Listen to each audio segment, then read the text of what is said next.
Garda depan penataan kawasan Cicadas memasuki babak baru ketika para pedagang kaki lima, PKL, di sepanjang Jalan Ahmad Yani menuntut kompensasi tunai ketimbang relokasi ke lokasi baru yang belum pasti, seiring rencana pembenahan trotoar untuk proyek bus rapid transit, BRT.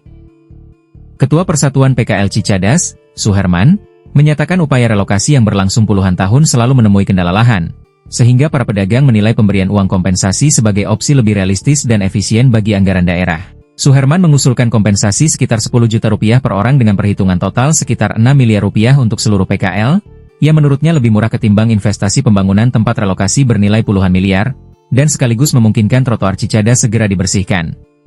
Tawaran relokasi ke Bandung Trade Mall, BTM, atau pasar tradisional yang pernah dilontarkan pemerintah kota Bandung mendapat penolakan.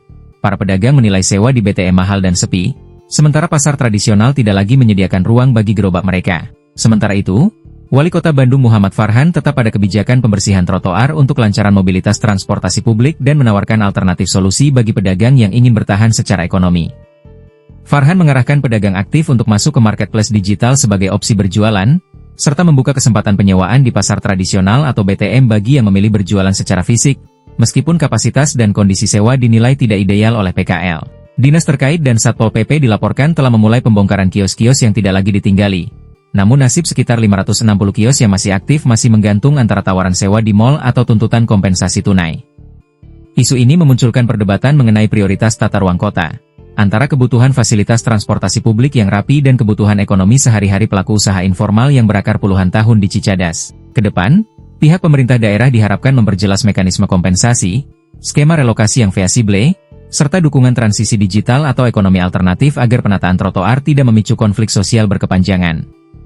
Sejak sebulan yang lalu, Pak Gubernur sudah meminta kami untuk menyampaikan bangunan wilayah dengan bangunan liar yang mana saja yang beliau akan bantu untuk dibongkar. Jadi akhirnya kami berkesepakatan bahwa yang akan dibongkar adalah bangunan liar yang berada di seputaran kantor milik pemerintah provinsi dulu. Itu yang pertama gitu. Nah, ini yang memang sudah dilakukan. Saya berterima kasih sekali atas kepedulian dan bantuan dari pemerintah Provinsi Jabar dalam melakukan penertiban ini. Pada saat bersamaan kami juga melakukan edukasi kepada para warga yang masih punya bangunan liar agar secara sukarela melakukan pembongkarannya sendiri. Pak, banyak pertanyaan dari netizen kalau itu sampai berpuluh-puluh tahun ada di situ, pengawasannya ke belakang itu seperti apa, Pak? Kenapa nggak ditertibkan dari dulu begitu, Pak?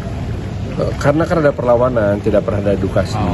Sekarang kan kenapa tidak ada perlawanan? Karena memang kita sudah edukasi, ajak ngobrol secara persuasif.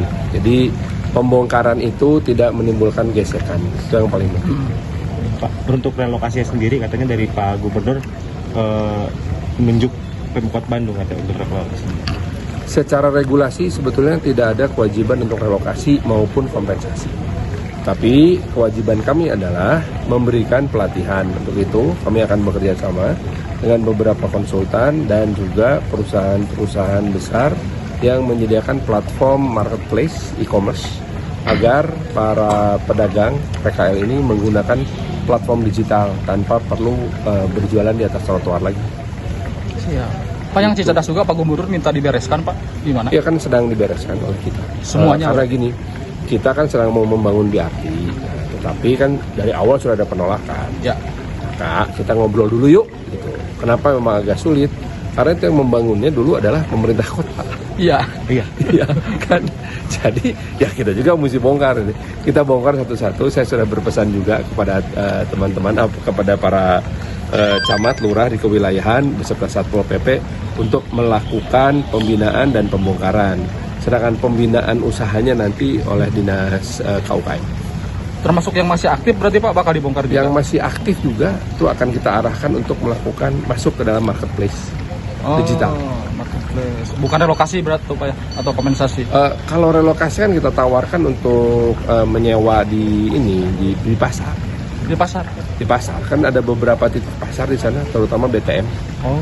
BTM itu masih kosong dalamnya, masih bisa dimanfaatkan. Daerah mana lagi Pak yang kira-kira perlu ditertibkan nih PKL? Sukajadi itu perlu ditertibkan juga. Kemudian Astana Anyar. Astana Anyar kan sudah kita bereskan mulai dari Jalan Inggitnya dulu. Jalan Inggit sudah bersih, maka kita akan bicara nanti dengan para pedagang yang ada di Astana Anyar, Panjunan sampai Pajajaran. Berapa Pak total PKL-nya kira-kira? Banyak. Wah, banyak tuh ratusan. Ratusan. Pak, soal lain Pak. Download Tribun X sekarang. Menghadirkan lokal menjadi Indonesia.